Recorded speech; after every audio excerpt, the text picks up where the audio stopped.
Welcome to online classes. I am Ashraf Ali, Department of Physics. കഴിഞ്ഞ ക്ലാസ്സിൽ നമ്മൾ coulombs inverse square law detail discuss ചെയ്തു.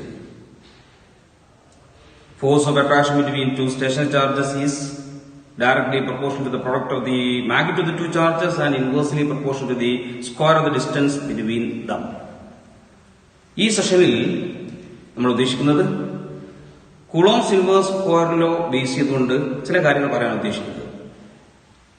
Electrostatic ചാർജിന്റെ SI unit ആകുന്നു coulomb. How we can define one coulomb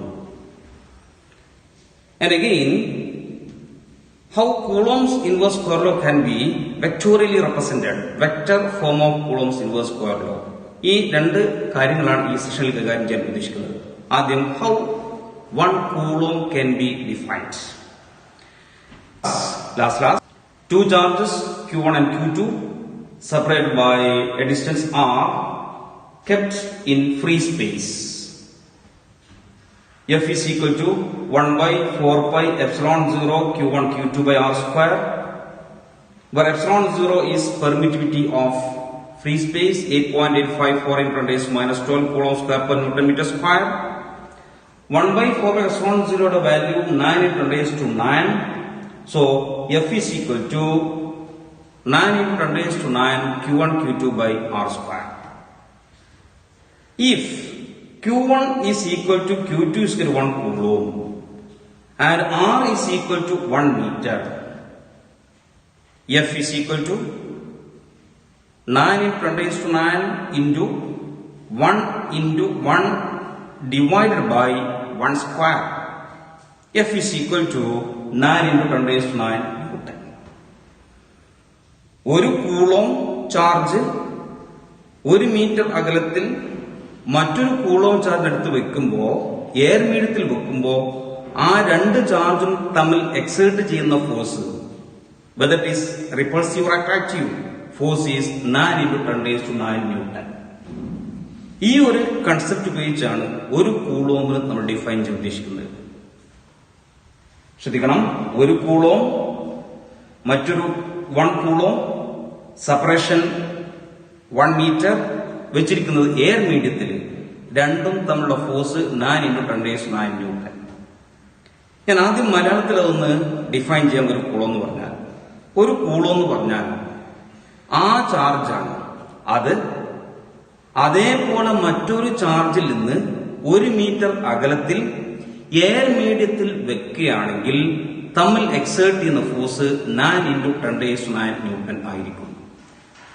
1 coulomb എന്നൊരു charge 1 metre അകലത്ത് മറ്റൊരു 1 coulomb charge എടുത്ത് വെക്കുകയാണെങ്കിൽ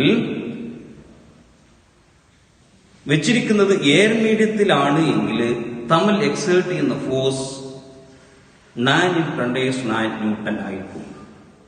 1 coulomb is defined as that charge which when placed at a distance of 1 meter from an equal and a similar charge kept in free space will exert a force of 9 into 10 raised to 9 Newton. ശ്രദ്ധിക്കുക, 1 coulomb is defined as that charge which when placed at a distance of 1 meter from an equal and a similar charge kept in free space will exert a force of 9 into 10 raised to 9 Newton. Once more, listen here. 1 coulomb is defined as that charge which when placed at a distance of 1 meter from an equal and a similar charge kept in free space will exert a force of 9 into 10 raised to 9 Newton. Okay. അപ്പോ ഒരു കൂളോമിന്റെ definition മനസ്സിലാണ്ടാവും വിചാരിക്കും. Coulomb's inverse square law base ചെയ്തുകൊണ്ടാണ് ഒരു coulomb നമ്മൾ define ചെയ്തത്. അടുത്തതായി Coulomb's inverse square ലോയുടെ വെക്ടോറിയൽ റെപ്രസെന്റേഷൻ. പലപ്പോഴും എക്സാമിന് ചോദിക്കാറുണ്ട്, represent Coulomb's inverse square law in vector form. Or question വേറെ രീതിയിൽ ക്വസ്റ്റ്യൻ ചോദിക്കാറുള്ളത്, prove that Coulomb's inverse square law is in accordance with Newton's third law of motion. Or Coulomb's law, Newton's third law obey ചെയ്യുന്ന ഒരു concept ആണ് prove ചെയ്യാൻ. രണ്ടും answer ഒന്ന് തന്നെയാണ്. അതാണ് നമ്മൾ അടുത്തതായി എക്സ്പ്ലെയിൻ ചെയ്യാൻ പോകുന്നത്. രണ്ട് ചാർജ് Q1, Q2 എന്ന രണ്ട് charge separate by a distance R. രണ്ട് charges Q1, Q2 separate by a distance R. Q1 എന്ന ചാർജ് Q2 ഫോഴ്സ് എക്സേർട്ട് ചെയ്യും. Q2 എന്ന ചാർജ് Q1 ഫോഴ്സ് എക്സേർട്ട് ചെയ്യും. ഈ രണ്ട് ഫോഴ്സും നമ്മൾ എന്ത് ചെയ്യുന്നു, റെപ്രസെന്റ് ചെയ്യാൻ പോകുന്നു. എന്നിട്ട് അതിന്റെ വെക്ടർ ഫോമിലേക്ക് കൺസെപ്റ്റ് പറയാൻ പോകുന്നു. ഒന്നാമത്തെ ചാർജിൽ നിന്ന് രണ്ടാമത്തെ ചാർജിലേക്കുള്ള ദൂരം ഫോർ ദ കൺവീനിയൻസ് ഞാൻ കൊടുക്കുന്നു R12. രണ്ടാമത്തെ ചാർജിൽ ഒന്നാമത്തെ ചാർജിലേക്കുള്ള ഡിസ്റ്റൻസ് സെയിം ഡിസ്റ്റൻസ് തന്നെയാണ്, പക്ഷേ വെക്ടർ ഫോം റെപ്രസെന്റ് ചെയ്യുന്നതിന് വേണ്ടി ഞാൻ കൊടുക്കുന്നു R21.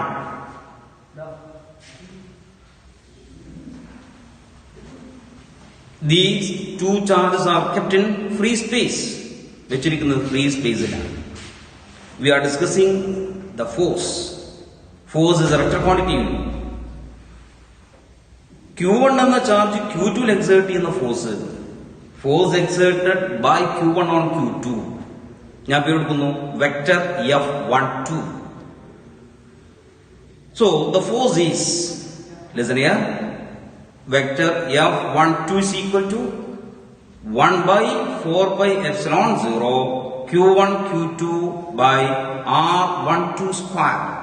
But you know that force is a vector quantity. 1 by 4 by epsilon 0 is scalar. Q1 Q2 scalar.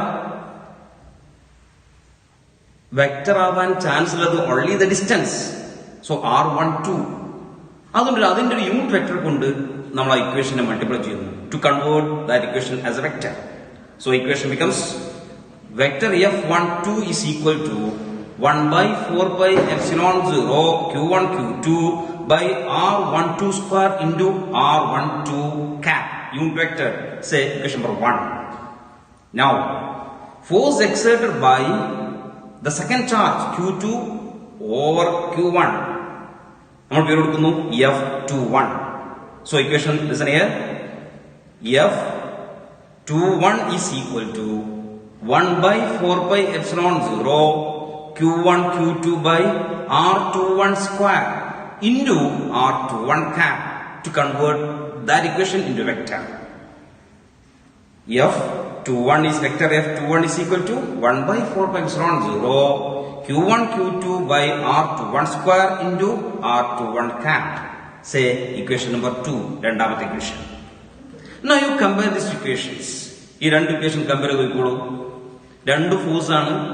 ഒന്ന് ഒന്നാമത്തെ ചാർജ് രണ്ടാമത്തെ ചാർജിനെ എക്സേർട്ട് ചെയ്യുന്ന ഫോഴ്സ്, അതിന്റെ ഡയറക്ഷൻ 1-2 രണ്ടാമത്തെ ഫോഴ്സ് രണ്ടാമത്തെ ചാർജ് ഒന്നാമത്തെ ഫോഴ്സിൽ എക്സേർട്ട് ചെയ്യുന്ന ഫോഴ്സ് ആകുന്നു. നമുക്കറിയാം F1 ഡയറക്ഷൻ ഇല്ല, F2 direction. Q1 Q2 force exert ചെയ്യുമ്പോൾ Q2 Q1 എക്സേർട്ട് ചെയ്ത ഫോഴ്സ് ആക്ച്വലി റിയാക്ഷൻ ആണ്.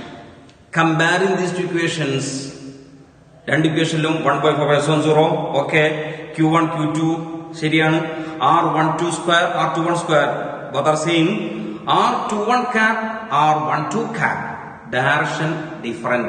So we can write the final equation as vector F12 is equal to